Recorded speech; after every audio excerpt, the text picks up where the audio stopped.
You're listening to the No Labels, No Limits podcast with best-selling author Sarah Boxx, where you get the inside scoop on the steps action takers and decision makers take to align their purpose to their principles and achieve their goals in business and life. We focus on the mantra, no labels, no limits, no excuses. Each week, you'll hear from remarkable guests who have overcome challenges and obstacles to succeed in the face of adversity. By listening to their stories, you'll get practical tips, tools, and resources you can implement today to bust through your own internalized prisons of worry and doubt.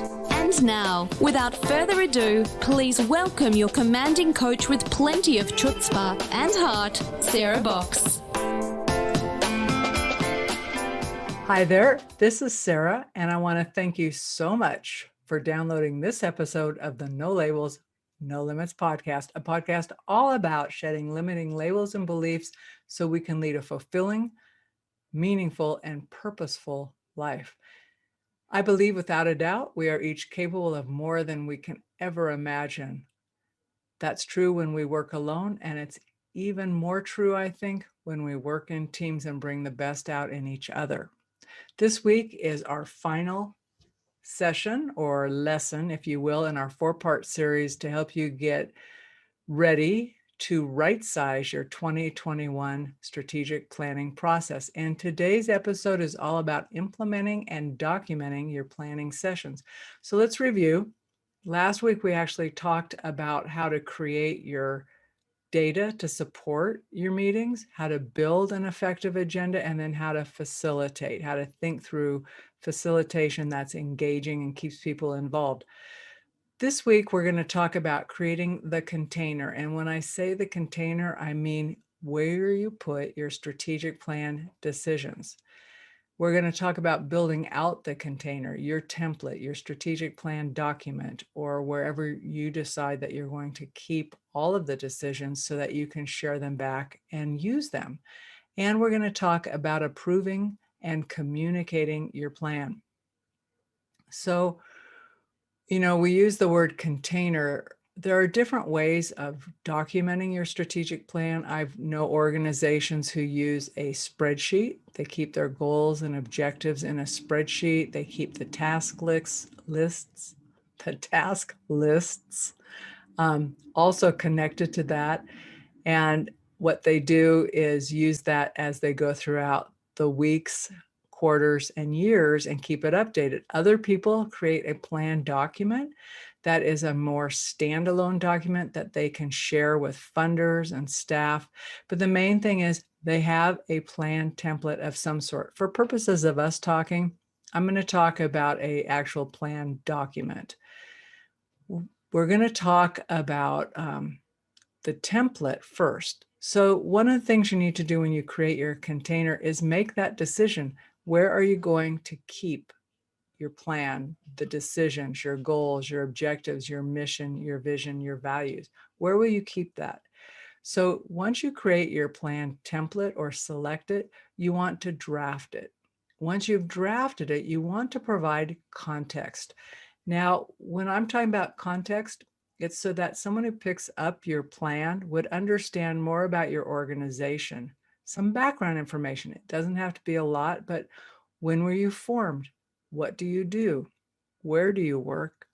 What data do you have? Is there information about current conditions or trends affecting the work you do and the people you serve? And what other information might you have to set the stage for planning? So this is different than a grant proposal. We're not trying to provide every piece of information to convince somebody, but this is providing some background and context. And then once you have that, you want to, you've got your template, you've updated it with some context, some pieces about the organization, like I said, conditions and trends and other information. You want to issue that template as your baseline draft. So it's not going to have a lot of information at this point. It will have potentially a cover page, who is participating in your planning, and a table of contents and some information in the document under some of those headings. Once you have created and issued that template, you're going to use that template to document the decisions that get made throughout your planning process, whether that is a one-day process, a 2-week process, or that you have to do it built out over time, over months or more. So you're going to orient participants. So you've shared it. Let me back up just a second. You've shared that ahead of time, but when you come together, you're going to orient participants to the document. You're going to talk about how you will be building it together. And by building it together, we're talking about using it at every meeting as an anchor point so that you can show people what they've already accomplished and they can see kind of what's left to do. It gives you a chance when you do that to ask for very succinct review and feedback. Now, this isn't about going over the plan and editing it as a group. It's just saying, hey, do you see this? Are there questions you need us to address? Some of those will happen offline.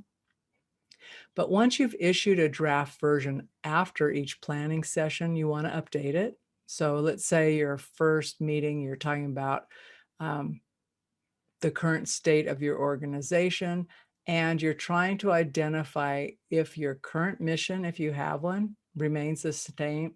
The same with your vision and values. It's a good place. So once you have agreement on those things, you can put them in your plan document. And whatever you decide and put in your plan document, you want to send it out after the meeting, soon after the meeting, so that people can remember what the discussions were and give them an opportunity to comment on it. And as long as they comment back and with some edits that are really just technical edits, for instance, like spelling or punctuation, or maybe you didn't finish a sentence, right? When you were writing it, I've had that happen. Someone said, I think you didn't finish your thought here. True story.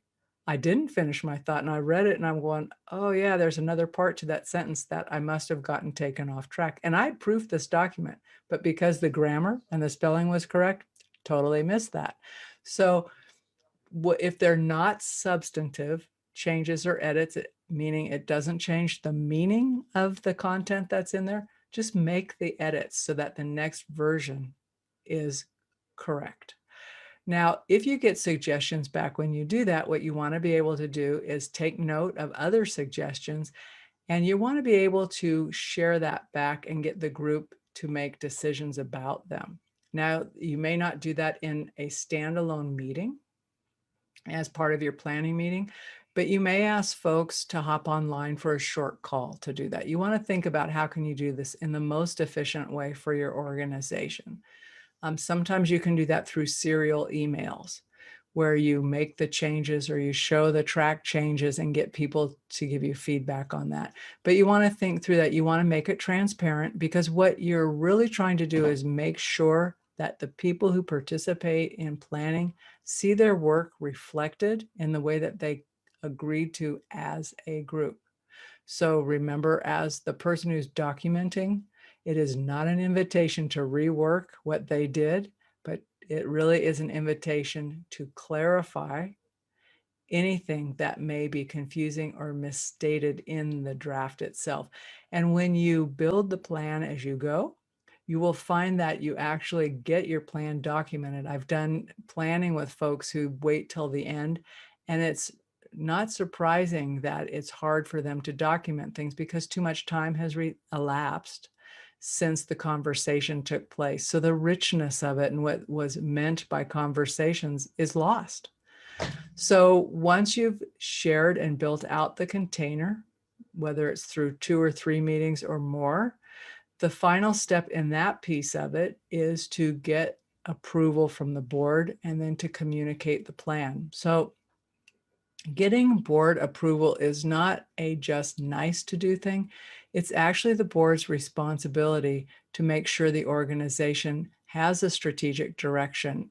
It's part of their fiduciary responsibility. So they need to review, approve, and adopt the plan formally before you can call it your organization's plan. And the next thing you want to think about with that is, how are you going to communicate your plan?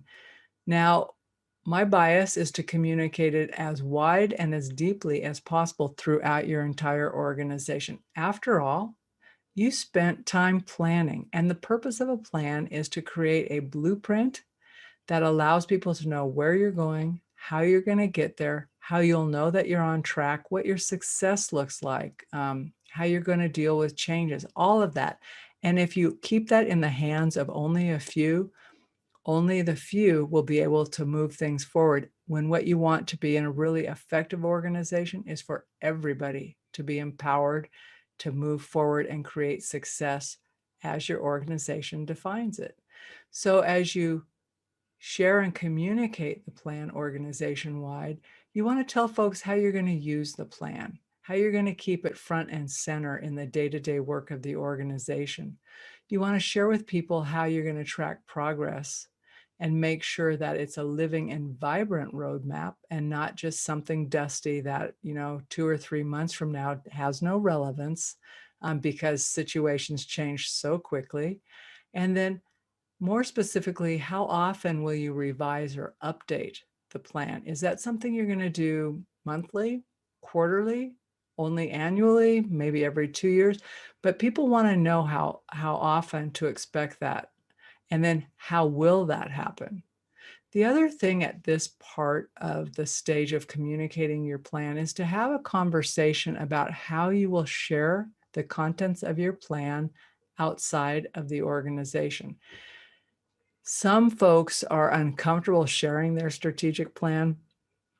So I want to clarify that you don't necessarily have to share the entire plan, but I was totally surprised when a year and a half ago I was updating content and I was asked to actually teach a class of for strategic planning to public agencies. Now, I'd been teaching strategic planning at the university's ongoing nonprofit excellence area for a number of years, and I would update the content on that every year before I teach.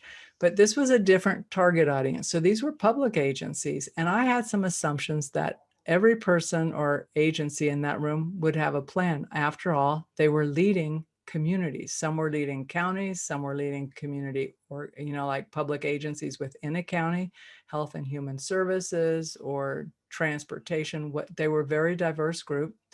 My assumption was that they would all have a plan, because how would they function? And more than that, how would they communicate to those of us who they serve? But I was really surprised to find, when I was doing research about who was attending so I would know how best to help them, that some of the agencies didn't have a plan on their website. And when I asked them, they didn't have one necessarily internally. And those that didn't necessarily have it distributed to all the leaders or line staff, if you will. So again, it was more narrowly focused. So remember that a plan is a roadmap. It's a blueprint. It's a guidebook. It lets you lead with impact. If you have a plan and you don't share it, you might as well not invest the time or resources in planning. Now, again, you don't have to share your plan with everyone. You get to decide that as part of planning. But again, if you want others to know where you're going, what success looks like, and the time, talent, and resources that it will take and that they have available to them to achieve success, you have to share. You have to also leave the door open so people can come to you and ask questions and get clarification. And P.S., I'm not the only one who searches for companies or nonprofit strategic plans on the web. Funders and other stakeholders do that regularly. They do it as part of due diligence. When they've been asked to become a board member, they will see what they can find out about you. Even if they know about you or have heard of your organization, they're going to want to know how serious you are. Do you have a plan? Do you know where you're going? Because their time is precious.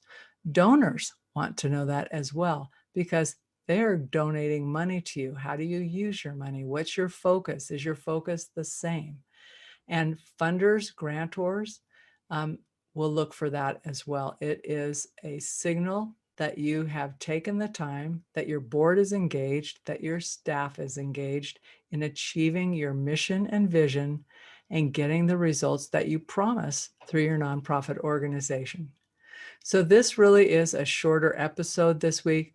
I do want to quickly review what we've covered. We've talked about creating your container for your strategic plan, whatever format you want to use, building out that container, taking your template and building it incrementally, letting folks know what decisions were made and how they show up in the plan, and getting their feedback so you can keep it accurate, and then getting approval from the board and sign off and communicating your plan. So we talked through all of those pieces.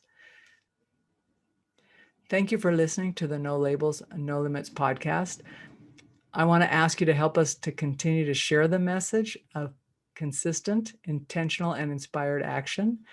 If you want to join our next free 5 days to stress-free planning challenge, you can sign up here, and that's bit.ly/5-day planning challenge. 5 is the number 5. If you want strategic planning coaching or support directly from me, you can schedule a complimentary one-time call by going to calendly.com/Sarah Boxx/coaching-session. And we'll have those links in the show notes so you don't have to remember them. I just want to say we appreciate you walking alongside us on this journey of living without labels or limits. I'm committed to your success because the more successful you are, the better off all of us are. Thanks and have a great week. You've been listening to the No Labels, No Limits podcast with best-selling author, change agent, and strategic vision coach, Sarah Boxx. You can grab the show notes and find out how to work with Sarah at sarahboxx.com/No Labels, No Limits podcast. We'd love this podcast to reach as many people as possible. So please remember to rate, leave a 5-star review, and share the podcast with someone you think would get value from this conversation. Until next time, keep taking those daily action steps to align your purpose to your principles and achieve your goals in business and life.